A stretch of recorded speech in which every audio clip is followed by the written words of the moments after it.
right. Hello and welcome to the 12th edition of the School Improvement Services Podcast. My name is Gretchen Brewer. I'm the Executive Director of School Improvement Services. And with me again is Sean Aker, our Student Success Act Coordinator. And today we are excited to have our Senior Manager for Mental and Behavioral Health, Cassie Stafford, join us for a later conversation. So we're going to start out today with Sean with some PD updates. Yeah. Well, hey, I think one big update, last podcast, we were really promoting the emerging bilingual update. And since then, we've had some adjustments that we've had to make to our programming because we've had some personnel changes. So we've had to postpone that Emerging Bilingual Institute, or we really just cancel it. And then we're going to still be looking at our next event, which is going to happen either September or October. But we're wanting to make sure that when we offer something, it's it's really clear, it's purposeful, it's intentional, and that we can offer the follow-up support that's needed. So more to come on that, but that's been postponed. Coming up with Modern Classrooms project, we still have spots available for Modern Classrooms project. I know we hit this like every podcast. Because it comes up. It does. Time. Recently, so I listen to a lot of podcasts myself, and I'm just waiting for this one to drop. I should play the...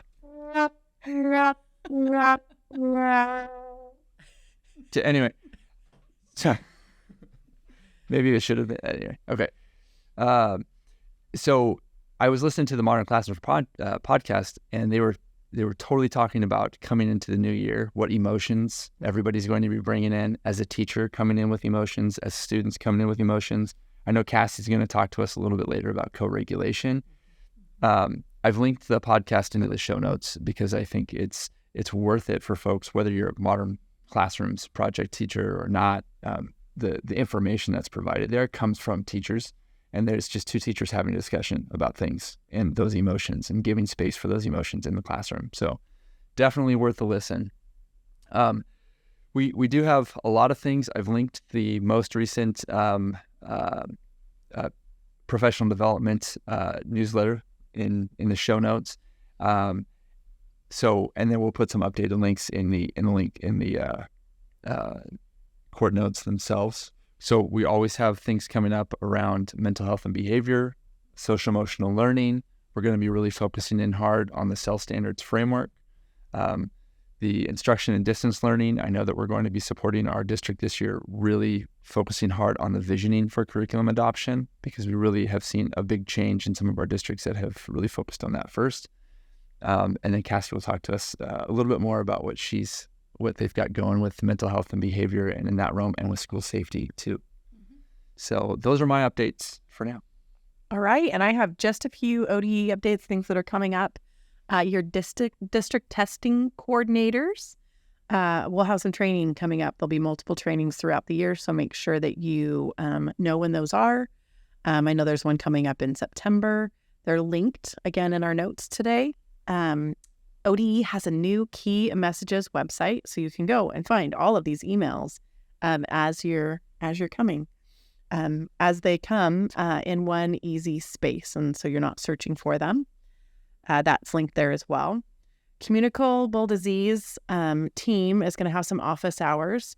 You must register in advance for these meetings. There's one today, which is August 14th while we're recording. This won't be out today, so you won't be able to see that. But August 21st is your next one coming up, so you can register for that. Oh, today is the 15th. Right. I'm a day off. People wouldn't have known. People wouldn't have known, but yeah. Sean called me out. It's totally... So make sure you register, and then to be a part of those, and so you can make sure that all your plans are updated. The school plans are due on the 20th, and so you want to make sure to have that all complete and ready to go. And those are just the few updates. I don't have a whole lot right now that I have for you today. Awesome. Thanks. I don't have any questions. Okay. Anything on take plans or anything about that? Not currently. Okay. I did see that the continuous improvement plan update, that window is now open until October 15th. Okay. Is that correct? I believe so. Okay. Yep. Yeah, they expanded that window. And then I know, just encouraging districts, most folks already know, data validation window, right? You got to make sure that all those things are getting done on the timeline. Right. All right. So now we get to kind of transition. Yeah, Cassie. Go ahead. Well, Cassie, do you want to introduce yourself in case, because there's probably people out there that don't know who you are, what you do. So let me start there. Yeah. So thanks for having me. It's a lot of fun to be here on the pod. My name is Cassie Stafford, Senior Manager of Mental Health and Behavior here at WESD. But my background is social work. And so I come from a family of educators. My mom, an elementary educator. My dad, an adjunct professor, older as he's gotten older in his career. But always had some connection to the educational realm. But my original background is in recreation. So outdoor environmental recreation management. So if you want to talk about zip lines and climbing trees and all sorts of things, like we can do that too. But I don't think that's what people were here for today. But so I do like to be outside. But what I have done in my career is really work towards supporting educators and adults in school buildings to help support the mental and behavioral health needs of kids. And so I'm super passionate about that. And I've worked K through 12 in various after school and in school settings. So yeah, just excited to be here. So what's your role here at the WSD? Maybe Gosh, great question. What do you think my role is? Oh, that's a good question. I mean, I'm happy to explain. Maybe in terms of what the supports that you oversee for the districts. Yeah. So, a couple ways I can go at this is ODE has this integrated model of mental health, where they call out good mental health and wellness comes from the intersection of 4 areas. So being trauma-informed in our school setting, having a strong social-emotional learning program set up, being equity-centered, and being strength-based. So those 4 areas ODE has sort of called out, and so I like to kind of identify that mental health kind of intersects in a lot of different areas.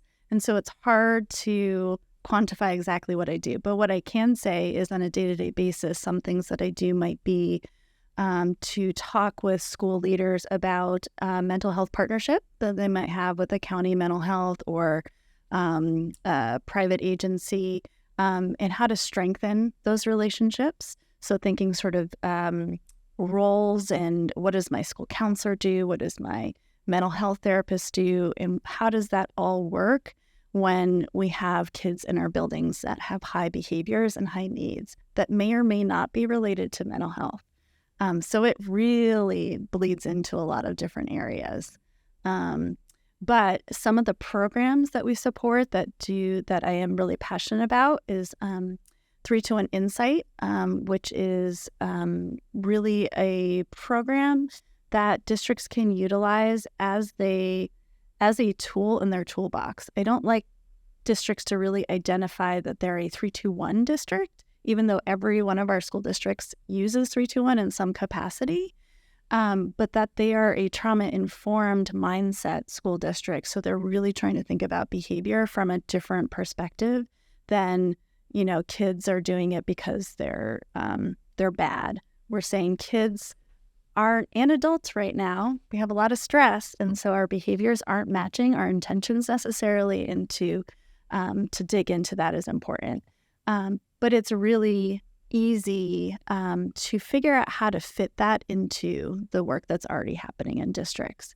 So I really get excited when we can have a conversation and say, hey, this isn't a huge lift, something really big that you need to do, but how can you kind of embed some of these pieces here and there to fill in the gaps?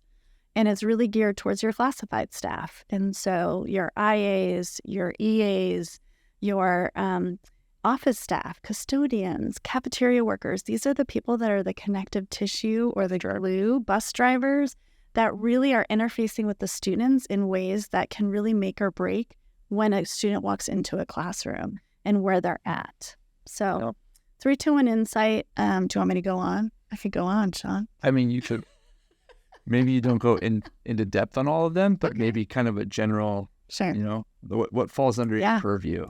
Yeah, another area that falls under my purview is Connect Oregon, which is a technology platform that districts can use to access and help make referrals to healthcare services. So not just mental health, but physical health, food, shelter, all of those pieces that contributes to whether or not we are showing up in a healthy way and having a good frame of mind. And so that's a program that is free, and we're helping to onboard districts to be able to use that tool, which usually falls under the realm of school counselor, social worker, and they kind of use that tool. So Connect Oregon and school safety. I'm the new supervisor of the school safety team at WESD. So cool. Which is really exciting. We've had the school safety team for years. It's been in the school improvement services and facilities department. And this year, we're really excited. I'm supporting behavior safety assessment, which is formally threat assessment, SIRC, so sexual incident response assessment. We have a school safety emergency manager on staff to help districts with understanding and how to support around drills and managing their safety on their campuses. We have an amazing, I'm sure all of you on this call that are listening know this person, Nathan Shea, our school safety prevention specialist. He's just incredible, and he's doing a lot of suicide prevention work in our districts and helping with ADISAC plans. So, did I miss anyone on school safety? Rodney Dean is our family support advocate. He's awesome. He's out in some districts this year, and we'll be supporting a little bit more with crisis response, which is something else that we do in school safety. So, yeah.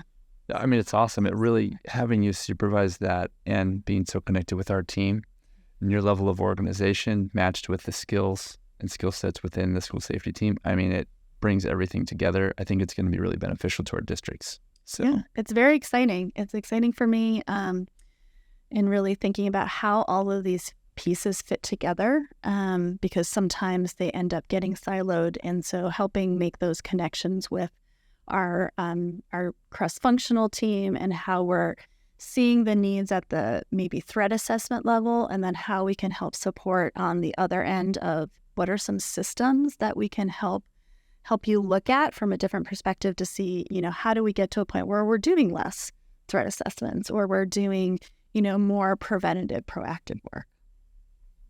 Yeah. Gretchen, do you have any other? I just love how you see it as a connected piece, because I don't think our districts don't see each of our programs separately. They see them as one connected piece. And I think that's been the key, right? Is making sure that they work together. So I'm really excited. Yeah. A couple other things I know about you. In terms of our agency, you've been on the equity committee, the internal equity committee. You've done a lot of work there. You've worked on with Dr. Maria and some other key members of our agency on policy, on human resources work, and really supported some of that work. So I know you have a very strong equity mindset. So. Yeah, and I think that's, when we think about, again, those 4 areas in the integrated model of mental health, that equity-centered is a lot around being trauma-informed, thinking about historical trauma. Some of our school districts and communities that have underserved and underestimated populations of people that they work with, and how are we really thinking about what are the impacts of some of the, when I think in my world, sort of discipline policies or policies around mental health and those kinds of things, how are we making sure that we're not making those policies based on assumptions and that we're really thinking through those pieces? It's important. Yeah. I mean, that leads us into a couple of the prompts that we're hoping you'd maybe elevate with us today. Sure. Gretchen, you want to? Sure. Yeah. So if a district wants to, so I guess if a district, what should a district do if a company contacts them with a solution? Yes. To meet mental health needs. So that's kind of a different take. I was reading it wrong. I was thinking, how does a district contact us? But really it's, what does a district do if a company contacts them with a solution? It happens, right? Yeah. And it happens to us all the time. There are shiny objects everywhere in our world, right? And so there are a lot of agencies that through COVID kind of like picked up this torch of, hey, we can do telehealth, and hey, we have the answer. Hey, we're going to connect it to social emotional learning standards and all these pieces. And I'm not saying that all of those things are bad, what I'm saying is I think right now it's really know that you can call. You can call me. You can call my colleague, Holly Dalton, who's amazing around the social emotional learning aspect as well. And we can look at things with you and take a look and say, is this going to be worth the investment? Because many of these programs are very expensive. And really understanding, sometimes what I find in the educational world is there's maybe a misunderstanding of the intricacies of mental health. And so an organization can say they're going to meet these needs, but what is the actual reality? And so just know that you can reach out, and those are the kinds of things I can do the digging for you. I have about 10 bookmarked telehealth, mental health organizations on my computer right now that as people say, oh, did you hear about this? Did you hear about this? I can dig in a little bit more. And then you can make informed decisions. Yeah. You can have the conversation, make informed decisions. So your return on your investment, Exactly. because it's an investment, right? But not just a return on investment. So you're bringing the right connection in for your students and families. That's a huge thing as well. Thanks, Gretchen, is making sure that it lines up with all the other things that you're doing. I mean, the last thing educators want to hear is, hey, here's a whole nother thing that we're doing and a new thing you have to interface with and all those things. So how does it really fit your needs? And so that's what another lens that we're, both Holly and I are super passionate about that. And so we think about those things. So you mentioned Connect Oregon. We've got a training coming up, the onboarding, and we support the onboarding. So, I mean, just if you could maybe kind of shortly describe like why Connect Oregon? How come we got on board with that when like there's other organizations that we were even talking to that to maybe offer the same solution? How come this one? And No, that's a great question. And Connect Oregon is a closed loop referral process, so they don't actually provide any service to a district. So the reason we went with it is because it is collecting local resources and it's local groups of people. It's called Connect Oregon because of the people behind pulling together our 211 resources, our local community resources, and our agencies that provide support to families and helping to get them aligned in this platform so that we can actually make the right referral. So oftentimes a school counselor is going to see a student come into the office and they're going to say, I have, this is going to come up. And so there's like 3 or 4 things that a counselor might be like, oh, I need to connect them. Maybe they're worried about being evicted and their family needs some housing. Maybe they need some food. Maybe their mom needs some mental health support. And so a counselor can utilize this platform to actually find some local resources that are available to them. So that's why we went with Connect Oregon. It's also free. Yeah. Organizations our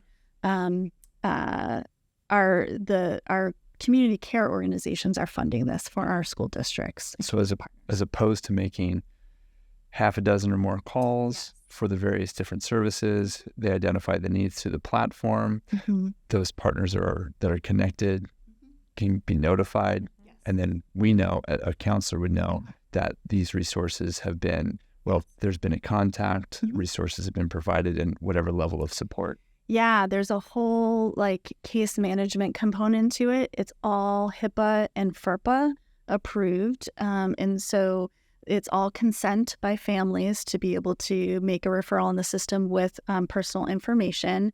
But that's part of what our job is as the ESD, is to help districts understand how to engage their families. What are the important features and understanding how those things intersect at the school level. But then the counselor can see, they can log in tomorrow and see, you know what, I made 3 referrals for that family and 2 of them are picked up. Now, it's not perfect. But what I enjoy about it is we work with Connect Oregon regularly to talk about what's working and what's not working. Okay. And so that's the key for me. And that's the same thing with 321. We have a relationship to be able to give input and support on what's working, what's not working, rather than paying an entity that comes in, kind of does their song and dance, and then Just does what they want to do. Right. Again, there's nothing to say that is a bad or a wrong approach. It's just, again, how is it fitting into all the other things that you're doing? And how is it making the lives easier of the people that you have? Right. one school counselor we talked to was like, it was a life changer to use Connect Oregon. Well, that's huge. Time saving. When our school counselors right now are overloaded, Yeah. So, yeah. We've got one more question Okay. that we were going to float. We're getting pretty close to time, but I think maybe we can go just a little longer. Okay. So Can I actually interject and scratch that question and you absolutely can. What would you like to share? If we were going to ask you a question, Cassie, Yes. what question might we ask you? What would be a good question to ask you? Well, you could ask me, what is the one thing that I think that is needed right now in schools around mental health and behavior? I remember actually one time I asked you a question like that. Like, what is that one thing? So what is that one thing, Cassie? So that one thing is co-regulation. What is that? What is co-regulation? It's so important. Right now, we do not have the amount of humans that we need to actually support all the mental health needs in our world, essentially. Mm-hmm. So Oregon's no different than other states, and our communities are no different. So we need to really think about what we can do to leverage and get the most out of who we are to be able to help support kids. And so that, to me, is all about understanding how I can manage my own thoughts, feelings. You were talking about the Modern Classrooms podcast. At the beginning of the year, we have all these emotions we bring into the classroom, and so do the kids. And so if we can get curious about those emotions for ourselves and start helping settle our own selves, then we can actually help our students, because negative energy sort of is contagious, emotion contagion, but positive energy is as well. When I say positive, I don't just mean like toxic positivity of like, oh, everything's great when it's not. It's like being settled, being grounded, feeling like you're looking at someone and really connecting with them is so important. And the person that I'm getting a lot of this information from right now her name is Dr. Lori Desautel, and she has a great book out called Intentional Neuroplasticity. That name is like, if you're looking at the video, Gretchen's holding it. The name of the book isn't great to me, but what she says here is moving our nervous systems and educational system toward post-traumatic growth. And that speaks to the book more so, is if we can help ourselves by getting ourselves in a place to be regulated, then we can actually help our students be more regulated, helping them move from being fight or flight in those behavior spaces to really being ready to learn and engaged in learning. So it's the airplane. You put on your oxygen mask before helping others, because you can't help others unless you are in a space to do so. And it's the relational. Yeah. And I mean, when I have a relationship, then people will trust me. Yeah. And when people trust me, I know that I can help them. Yeah. Yeah. I mean, then, yeah. Yeah, it goes back to that preventative, right? Taking the time up front to put all of the things in place, right? So that things don't happen on the back end. Yeah. Which is so hard when you feel like your building's on fire with behavior. When you're in the middle, right? You're a building principal, you're walking down the hall and 7 people are telling you all these things, right? And you're trying to do all of those things. You want the best for your kids and you want all of these pieces. And so really thinking through and having yourself in order and having these resources is so important to making everything go well. And so, and I'm a huge fan of debriefing. So if you do have incidents that happen in your school, debriefing as a staff and identifying kind of where you are at in those situations so you can get better in teaming. Because right now, again, there's a lot going on in your buildings, in your school districts. And so I can sit here and say, yeah, just regulate yourself. But the reality is you have a lot going on. So if you intentionally debrief, think about things, take time to step back, we can help you do that. But you're totally capable as well. So, but if you need a thought partner to do that, that's something we can do as well. Cool. So that extra little bit of time makes a big difference. Yeah. Sure does. Yeah, absolutely. Well, thank you so much for being with us today. Yeah, this is fun. It's been great to have guests on our podcast and to have some deeper conversations. I've been really enjoying that. And we'll hope that you come back and join us again. Yeah, this was great. I look forward to it. Thanks, Cassie. Thank Appreciate you. it. Anything else before we jump? No, just a reminder that in the show notes, we'll have updated links for some of the professional development that's coming up. We always have that MailChimp campaign link to the website, which has the major list or the long list of professional development, which includes school safety. Yep.